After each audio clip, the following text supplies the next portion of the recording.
Time for a little update. I hope that I'm in focus. My project has hit a little bit of a roadblock. My grandfather no longer wants to do the project as he does not want to communicate with me about it. He does not want to appear in front of a camera. But I still, given that he's such a vital part of this project, I still want to use his house. And then for the magazine that I run together with some friends, we came up with this idea to have like an introduction for the magazine. This is something we do every time. And we were thinking about that. And the theme of this publication is called Belonging, or the theme is Belonging. And given that I wasn't to use the house and that all of this project is about my roots to Italy, or more specifically to like me finding a home somewhere, I thought it good to just combine the two, because why not? And then I've written this text about it, which could serve either as an introductory text or a thing on its own. This is pretty much the first sketch, and it's called Unconsidered in Suburbia. Let us revisit the house. The house, whether by choice or by necessity, demands a presence, your presence to be exact. When you live in a space, move in it, and breathe it in, you might have noticed that, when decorating your room for the first time, it will playfully resist you. A space, in this way, can be understood as an agent. It cannot be fully ignored. If done so, the house will never feel like home. An example, let me paint a picture on the walls of said imagined house, perhaps. I moved out of my dad's house in the pre-spring of 2022. I moved into an apartment shared with one other student. We shared the living room, which was connected to the kitchen. We had a white floor, white cupboards, white gas oven, and a metal kitchen board. The kitchen, although not my first space I decorated, this was the bedroom, was the first space that I claimed. My roommate did not care much or make much use of the kitchen, so, aside from his Nespresso machine, I had free reign of my newly acquired domain. I, master of the kitchen, began my first journey into the house. At first, I cleaned up, scrubbing away years of student grime, discovering Tupperware and spoons along the way. The house, grateful, did not resist.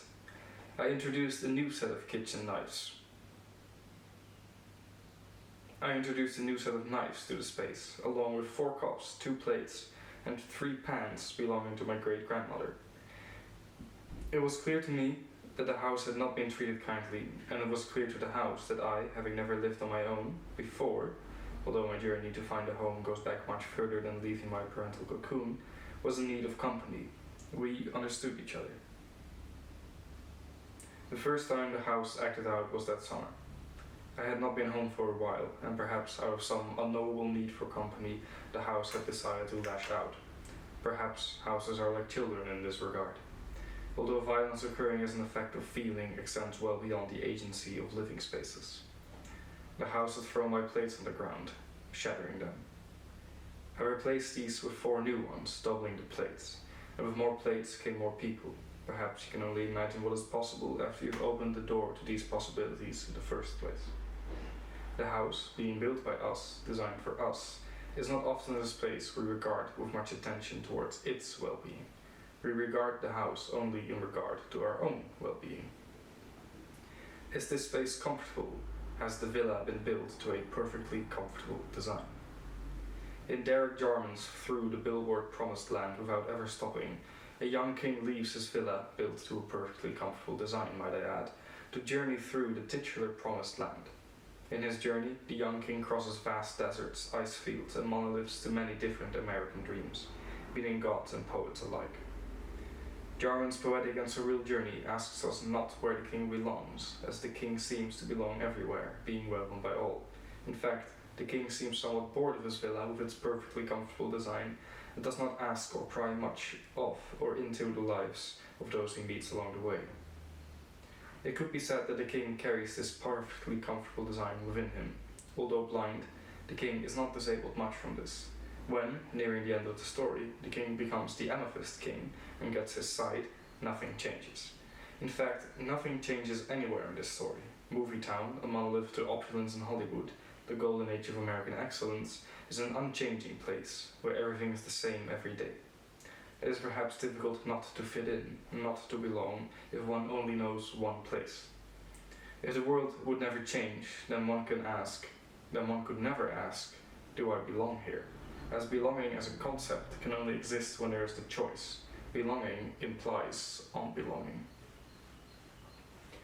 In Jarman's unchanging blue of the Promised Land, with its villa built to a perfectly comfortable design, one floats away into belonging. The world does not offer choice nor resistance. When surrealism is the norm, what would be too strange to accept? Perhaps only the villa, the house itself. When, after an eternity has passed, the Amethyst King returns and finds his perfectly comfortable villa to be forgotten, overgrown, and empty of memories. The house, in this story, has not been granted agency. The house, having not been given a choice of the shape of its body, cannot clean itself, it cannot move. It is locked up within its own decaying bricks, its door frames festering with wood lice, and its basement filled with churning acid like an empty stomach. And its gorge may rise as it asks itself through clenched teeth, what did I do wrong? The second time my house acted out was when the shower leaked. It leaked all over the floor, into the floor, under the floor, for days. We could not find the cause, resorting to violently removing the floorboards in a feigned rescue attempt. The floorboards survived, the shower did not. Something must be very wrong when a house dislodges its own hygienic systems, when it lets its walls fill up with water and the floor bulge up like a tumor. The house, as a space of violated agency, is perhaps the central focus of kiddie horror show's anatomy. Taking the shape of a walking simulator, the game lets you explore what can only be described as an average suburban family home, unlocking new rooms as you progress. The house, although uncomfortably dark and empty, is otherwise perfectly comfortable to our modern civilized standards. The house is also filled with tapes. These tapes, through crooked teeth and other distorted metaphors, analogize the house as a human body, the living room a heart, its hallways veins, its basement unconsciousness and other dark desires. This house, however, has not been treated well. It has been neglected, misunderstood, and is perhaps lonely. The house, for lack of a better word, hates you. What happens to a house when it's left alone? When it becomes worn and aged and its paint peels, and its foundations begin to sink? It goes for too long unlived in. What does it think of? What does it dream? How does it regard those creatures who built it, who brought it into existence only to abandon it when its usefulness no longer satisfies them? This house, as a body, does not belong to you, but neither does it belong to itself. As a house, it can only understand itself in having failed in its purpose. Why else would it sit empty, unused, forgotten, unconsidered in suburbia? As a body, it can only dislike itself, think of itself as malformed, dysmorphic, unhuman. It has no legs to stand on, yet it has a foundation. It cannot move, yet it has a consciousness that begs to see something else, to be something else. Going by Abrahamic understandings, God or any other creator created us in his image. But this house was not created in our image. Its only goal is to serve as shelter, to protect, to be filled with us with our lives. It is not allowed to live for itself. It belongs to us. The last time my house acted out was just before I moved out. The last time my house acted out was just before I moved out and slightly after. We had gotten an eviction notice and had to leave within a month, too short of a time to do anything comfortably. So, we started taking apart what was built, the kitchen, the bathroom, the living room, the bedroom, all stripped and emptied out. Then the boxes came and went and left the house eerily empty. As I was doing this, I remember at some point how easily the house had returned to its form. As I was doing this, I remember at some point how easily the house had returned to its form when I found it. The house, in this way, bricks met neatly, doors sensibly shut, had rejected us. It had, from the start, had a shape, a will, and agency, and I, through my own need for a home, had changed the house to my design. Yet, Within days, the house had returned to itself, the walls unchanged, and no traces of me. I returned a month later. As some unknowable gesture, a package was delivered to my old address. I walked in, and the house did not have a smell. Its walls were still peeling and its windows still porous. It had remained entirely unchanged since the last time we had met. This house had seen me weep, fuck, piss, laugh, eat, and kept me in its embrace. I wonder if I had forced this upon the house, or if the house had welcomed me in. But when I saw the kitchen, it became clear to me that this house had never liked me, and I never belonged to it. The kitchen, the space I had spent most of my time in, had never looked worse. Its cupboards had started to bend, its floor dirtier than I had left it. Its oven opened like a mouth. I stared at it in discomfort and left it behind, doors sensibly shut. Since then, the kitchen has always been the first room I decorate. In my mind, I recreate the kitchen of my mother and her father. I set my table in the kitchen, and when I'm there, I don't want no one to enter. The kitchen, whether by choice or necessity, belongs to me, the house. It is the one place where I feel like home. Kitty Horoshow is a trans person. To bring some of the top subtext into the supertext, the body is of course a body as any body is. It is a space for me to take care of. I have and am still rediscovering my own body and its needs, its sex, its gender and its shape. If the body is a house, then my body has been haunted for a bit. My agency, my physicality do not align at times. Me and my body seem to yearn for different things. My soul might be an amorphous blob, my body has genitals. It is a difficult thing, yet when I sit in the kitchen, when I have taken care of my body and the body my body is in, the house, we align. For a moment, I will not be longing, but belong. My dad has a white, clean kitchen. My mom, when first moving away, had a green, messy kitchen.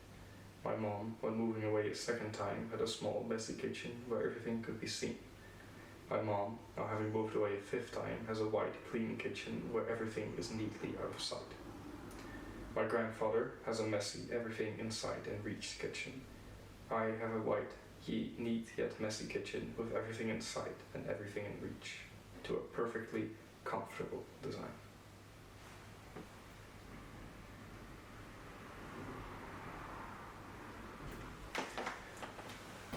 So that's that. There's still definitely changes that have to be made. I think this text at times is both too vague and too literal, and it's a good start. I'm not sure how this will be included in my final product, but I would really like to see my grandfather's kitchen again. I would really like to make these like mirrors of each other, like similarities between my kitchen, my mom's kitchen, and my grandfather's kitchen, as this is I think one of the things I'm most afraid of, and that I'm really confronting in this project, is how much I am afraid to be like my grandfather.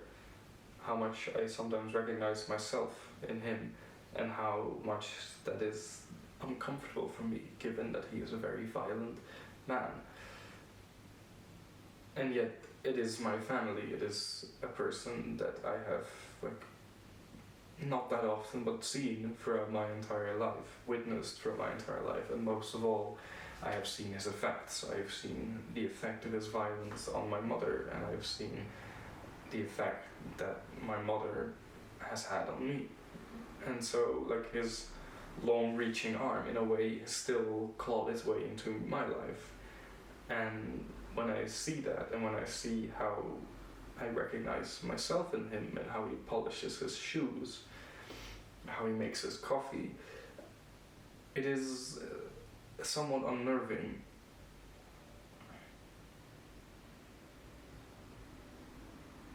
So perhaps it's good that he doesn't want to be part of this, given that maybe he does not deserve the spotlight, or maybe that would be too literal. I can also see it as my teacher pointed out. I can see this as a gift of some sort, as me being allowed to do whatever I want with it. I'm no longer bound by my grandfather's own will. I'm not entirely sure where to take this, but I will do something with it, and I'll probably update this again.